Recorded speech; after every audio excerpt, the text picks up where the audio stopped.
the rebels in the world, stand up. If you're a rebel on the grind, you don't care with your mind, hands up. Welcome to the Brave Podcast. I'm your host, Connie Jacob.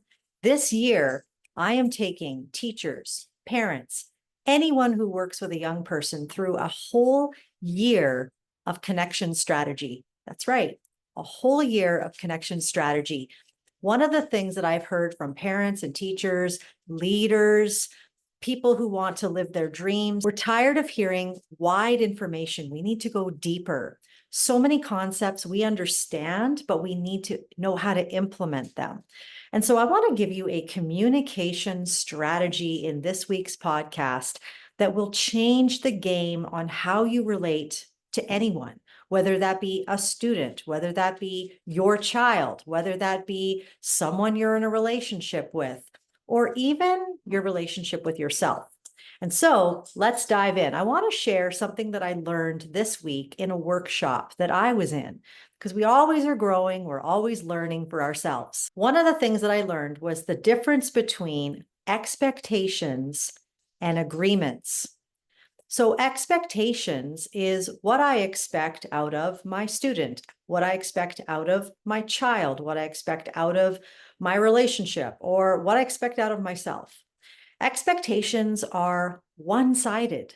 They are me communicating with someone else what I desire, what I want, what I expect. The problem with expectations is they are often not met. How many of you have ever found in a relationship you've communicated your expectations only to find that they are never met or rarely met? You communicate with your children what you expect, and it just seems to go in one ear and out the other. It's because it's one-sided. It's just you saying what you need, what you want, what you desire, what you expect. And it just bounces off. It might actually be going in one ear and out the other. And even if your expectation is reasonable, it might not be hitting home because it's not hitting that intrinsic motivation for the other person to participate in your expectations, even if those expectations benefit them. Let's go over what some of our expectations might be. So let's say for a student, we want our students to do their work. We want them to listen. We want them to cooperate and be respectful. Maybe as a parent, I expect my child to go to school. I expect them to do their chores. I expect them to be respectful, to listen. In a relationship, I might expect love and listening and empathy and cooperation. Expectations on myself, I might expect myself to do the things that I say that I'm going to do. Now, it's interesting, even in the communication with yourself, when you have that one-sided communication with yourself, it bounces off too. I expect myself to get up early. I expect myself to exercise. But here I am a whole week later. It still hasn't happened. It's because I am coming at my problem with that expectation lens. And so let me share with you what an agreement is. An agreement is communication around values. It's communication around a shared desired outcome. This means that the other person isn't just hearing what you expect. It means that they're actually sharing in a collaborative, I agree with this. I want that too. Me too is happening between you and the other person. And this is where you want to get to. This is where expectations have fallen short. Your expectations of someone else will fall short because it's only one-sided, whereas an agreement is two-sided. And so here's what that can look like in all of your relationships. So for example, with students, I always encourage teachers at the beginning of the year, instead of just jumping into the work, I give teachers 15 ideas on how to connect with their students. The first month of school should always be about building connection and safety. That's what you want to start with, because you have students who are coming in a survival mode. They are anxious, they're stressed. And if you can reach that student, you're reaching all of your students. And so that's why starting with connection and trust is crucial. And if you want my 15 ways to do that for this month, just email me and I will send that to you. Connie at ConnieJacob, JAKAB.com. When it comes to creating an agreement with your class, you don't start with, hey, everyone, what do you want the class rules to be? That's not where you start. You want to start with, hey, class, what do you value? You want to find out what these students care about so that you can connect with them on their level.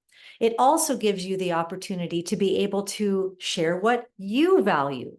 And then you can come up with a collaborative value-based agreement on what some of the guidelines of those class can be.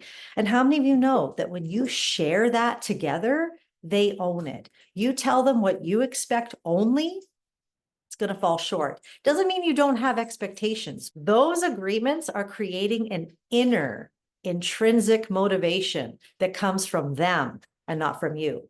Let's talk about parenting. Let's talk about how do we come up with an agreement? Well, just this week, my youngest son was really struggling with going to school. And I have his permission to share this on this podcast because he said, hey, if it can help other people, then that's great. When I was growing up, we just heard what our parents told us to do and we just listened. And those of us who didn't got severely punished. I did not want to be one of those people. I wanted to please my parents. I wanted to please my teachers. And so if they said jump, I'd say how high. But that's not the way it works today. Today, this idea of agreement with our kids is so important. And so I would encourage parents, talk to your kids about what do they care about? What do they want? What do they value? And then make an agreement that allows them to fulfill all the things that they care about and they value, because now it's their idea. And the beautiful thing is that even from a young age, even at age 6, you can start to create that self-efficacy and that autonomy that they're going to need. They're learning how to motivate themselves rather than you having to use fear, control, and punishment as a way to motivate, which how many of us know that doesn't motivate anybody? When I use fear, I create disconnection. When I use punishment, they don't actually remember what I was even expecting. What they remember is, man, mom's a jerk. And when I use control, it creates an atmosphere of anxiety. It creates panic. It creates frustration, and sometimes it will create anger. And so keeping these things in mind when you're thinking about it, write down, hey, what do you value? And I did that with my son. We did that this week, and we created an agreement based on what he cares about, because then he was in the driver's seat of his experience. If you have an oppositional child, whether they've been diagnosed with oppositional defiance disorder or not, which I've told many times on my podcast, I do not believe in that diagnosis whatsoever. I don't think it's helpful to tell a child, you are oppositional, you have a disorder, I just don't think it's helpful, but there are kids that lean towards counter will. And those kids are going to need you to take this approach instead of demanding and expecting and putting just that one-sided conversation out there. Those kids will eat you alive. They will give you the run for your money. So we might as well meet them where they are. When it comes to your relationships with your spouse or your partner, agreements are great. And what I find is that when it comes to having really good conversations with people who you're in a relationship with, remember, we don't connect on facts. We don't connect on logic. We don't connect on the what. We connect through emotion. And oftentimes I find that my attune in process helps me communicate with anybody in a much better way. So for example, I can say to my friend, I can say to my spouse, when that happened, I felt overwhelmed. And what it sounded like in my mind was everything is coming at me all at once. And I noticed the behavior was that I was being a little snarky. Boom. I have just communicated on an emotional level, which creates connection. But when I come at people and say, well, if you would only just fill in the blank, I'm coming from that one-sided expectation. I expect you to completely change the way you're relating with me so that I don't react. Well, how many of you know that that's ridiculous? I manage me is probably one of the biggest foundations of my Bravely Connected method. And how I manage me is this attune-in process. What is my resting emotional state? What does it sound like as a sentence? I'm identifying my thoughts and what behaviors are coming out as a result. And when I need to have a conversation that allows people to understand where I'm coming from, I share. This is how I was feeling. This is what it sounded like. And I noticed that, fill in the blank, my behavior that was coming out as a result. And now I'm getting somewhere. Now I'm communicating. I hope that helps. I hope that saves your marriage. All right, last one. When it comes to leading myself, you, woman who has a dream, you, woman who has something inside of you, but you don't know how to get it out there. Again, what's the agreement you want to make with yourself? What is that agreement? Stop expecting so much out of yourself. Stop expecting perfection all over your house and all over your family and all over your life and the way you dress and the way you look. What's an agreement that you want to make? And where you start is with your values. What do you care about? Come back to what truly matters to you, and you will find that inner motivation. You will find the drive to move forward. And if you're a woman who has dreams in her heart that you want to get out there in the world, well, I have an event coming up this week, Monday, Tuesday evening, 6 o'clock Mountain Standard Time. I'm going to put the link to register in the show notes, and you can check it out. If you're listening to this later and you want the recording, just message me. I'll get you the recording. Because one of the things that I do in my work in mental health and resilience is I call people back to dream for their lives.